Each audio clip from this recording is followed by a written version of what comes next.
Expendables 2 poster, Expendables 3 poster. Looks like that Prozac finally kicked in, huh, old-timers? Not funny. Let's do what we do. So our plan is to kick down the door and start spraying bullets? Bam.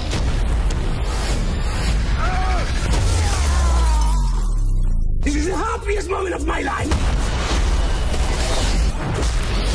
It was all under control. Yeah, that's what it looked like.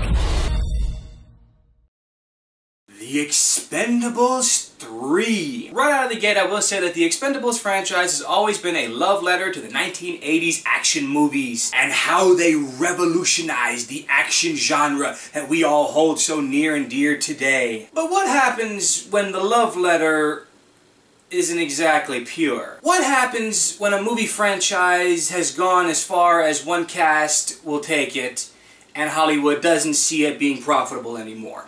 You reboot it! And that is exactly where Expendables is quote-unquote heading these days. In Expendables 3, they introduce a brand new cast of characters which are supposed to be the next generation of Expendables. Now what you have with these four characters are four of the most bland, boring assholes in recent memory. Three of these four new characters are as forgettable as anything else. For that matter, the average moviegoer has no idea who three of these four are. But the fourth one is the one that they love to focus on in this movie. Which brings me to the point that, simply put, Expendables 3 is designed as a vehicle for UFC Women's Bantamweight Champion Ronda Rousey to be considered more than just a revolutionary trailblazer and piss-poor attitude-having individual, but an actual superstar in the big movies! And they don't even hide it that they want her to be the main person you look at. Because when they have all four of them on screen, they've got her positioned so that your focus goes on her.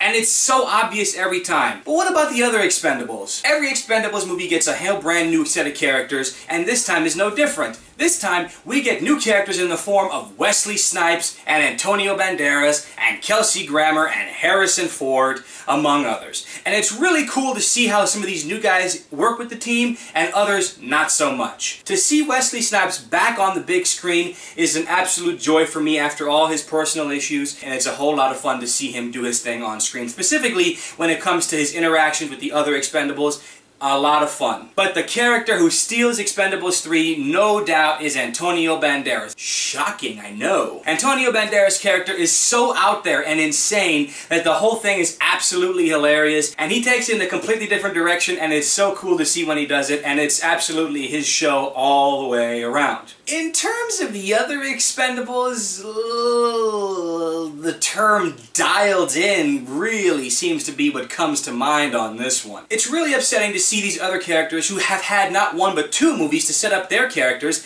really be as boring as they are in this movie. Everybody seems bored out of their mind. The general mindset apparently seems to be, hey, yo, just made another movie with me and blow up.